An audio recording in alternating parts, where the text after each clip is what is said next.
Alright, so we're finally ready to start making some sawdust. First thing we have to do is to cut the board to the correct length. And to do that, we're going to use the table saw.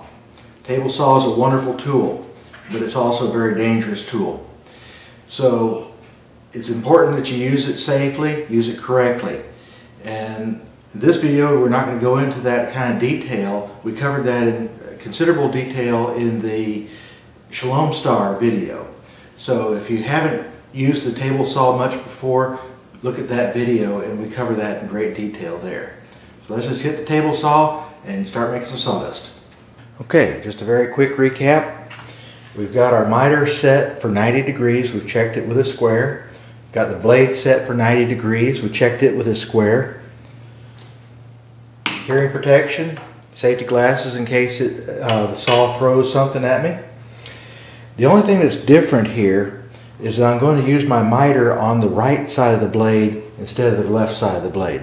And the reason for that is this miter track is closer to the blade than this one is. And this board is not real long, so that'll give me a better support for the board.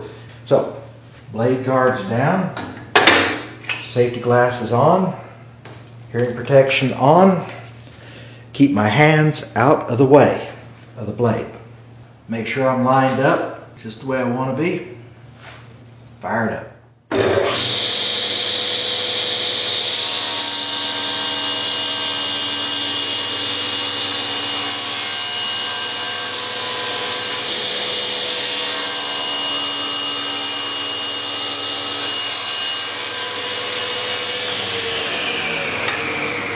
And that one came out just about perfect. Alright, the first new tool that we're going to introduce on this video is the bandsaw. The bandsaw gets its name because of its blade.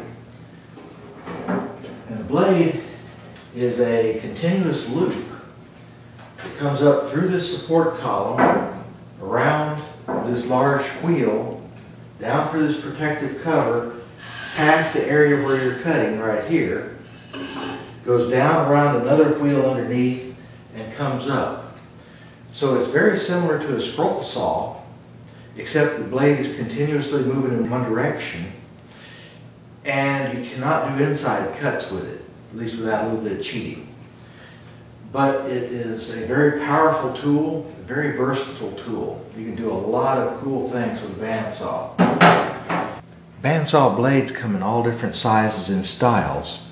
This big 3/4 inch blade with the wide space teeth is good for cutting logs into boards. The other extreme is this fine tooth and very narrow blade that we're going to use on this video, which can do very intricate work. Obviously this is for straight cutting, this is for scroll type cutting.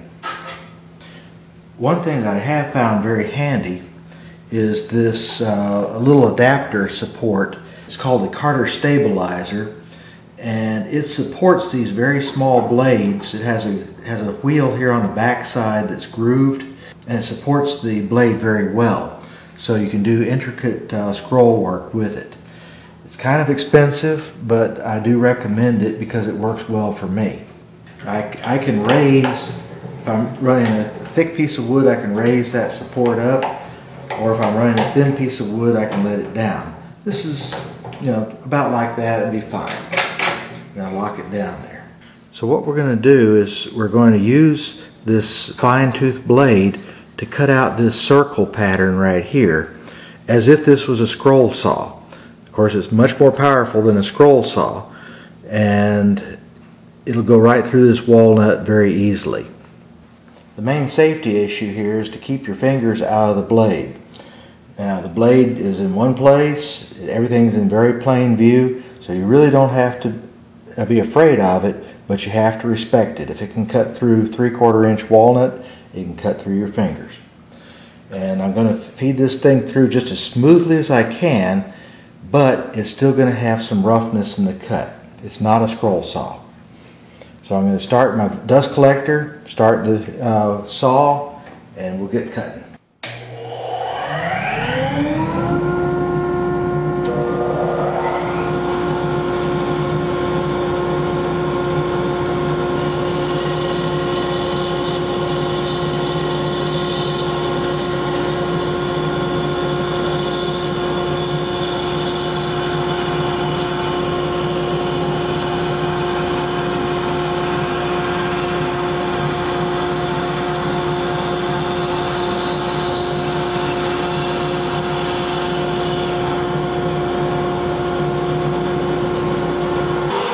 still waiting for it to slow down and stop. I'm not putting my hands up by that thing to get that piece. Alright. So that was not the most brilliant cut that I've ever made. Not terribly accurate, and you can see there's a lot of roughness on that piece there. That's going to be okay, because what we're going to do in the next step is I'm going to show you how I'm going to take that roughness out of there and make it a perfect circle. And you also noticed how long it took this saw to stop. This saw has cast iron wheels with huge inertia, so you really have to wait. Now, some of the more expensive models actually have a brake where you can put your foot on the brake and stop it, which is nice. But yeah, you don't reach up and grab for pieces, or you just have to wait.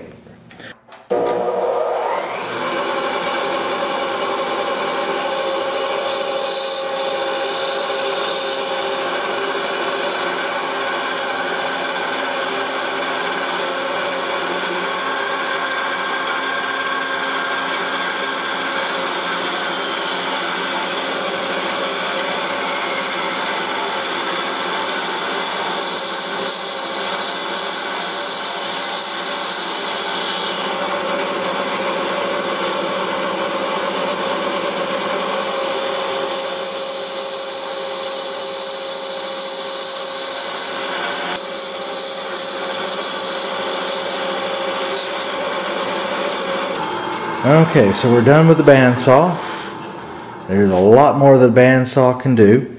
One thing I have to remember is to take the tension off the blade when I'm finished with it. That way the blade will last a lot longer.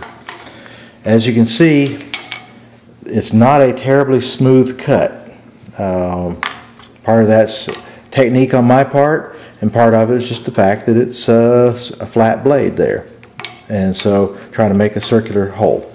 So let's go over now to the next tool and we'll clean up those holes. The next new tool we're going to introduce is the drill press. Now, the drill press is not an essential tool. You can do almost everything you want to do with a hand drill. But the drill press does have a couple of nice features to it. One is that it has a table here that you can set at a perfect 90-degree angle to your drill bit. And that way all your holes are straight up and down. You can clamp your work to the tabletop so that when you bring the drill bit down onto it, it does not jump around and you get perfect holes.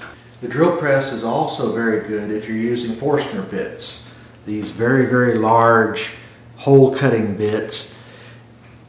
I've used these in a hand drill before I had the drill press. I like it a whole lot better in the drill press. You can use these with a hand drill, but they're gonna give you a workout. Now, tonight we're not going to use this as a drill press, but this particular drill press has another interesting feature that you can use it as a spindle sander. So what I have is I have a sanding cylinder in here, and it doesn't just spin around. As it spins around, it goes up and down also, which makes beautiful round holes. And I just happen to have chose the hole size here to exactly match one of these. So whatever roughness I get is going to be gone. Whatever inaccuracy I have, if this hole is a little bit too heavy on one side and too light on the other, when I put it up against here, it's going to be an exact hole. Now, this thing throws a lot of dust, makes a huge mess. So I have a vacuum hose attached to it over here, which collects almost all the dust. Okay, so now you can see the sanding roll here. And as it spins around, you can see that I've selected a hole size here, circle size, that exactly matches that. And you can also see I didn't make a very clean cut there, but when this thing spins around at nice and rough sandpaper that it is, it's going to make that hole perfectly round. And as you can also see, it'll bob up and down, so you're not just rubbing the same spot all the way around. So it'll get a cleaner sanding job, even though it's using very, very rough sandpaper.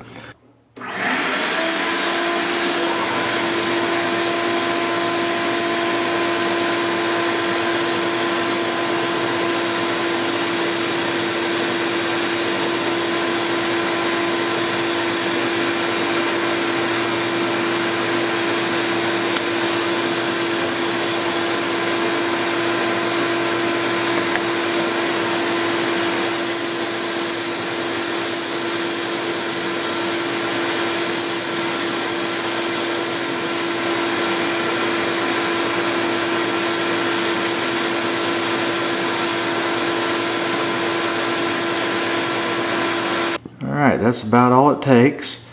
Now these cutouts are much rounder than they were before and a lot smoother.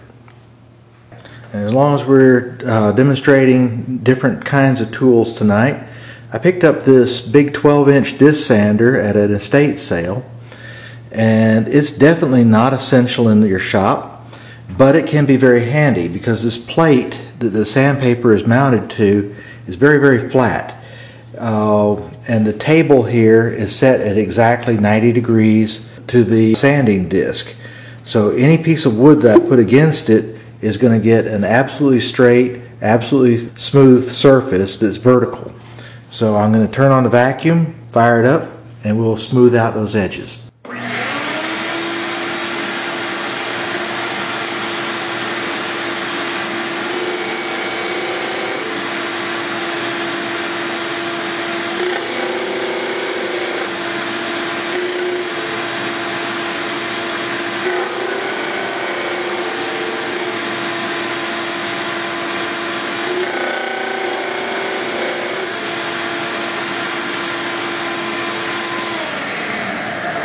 That's all it takes. And yes, it's extremely heavy and it just spins a long time.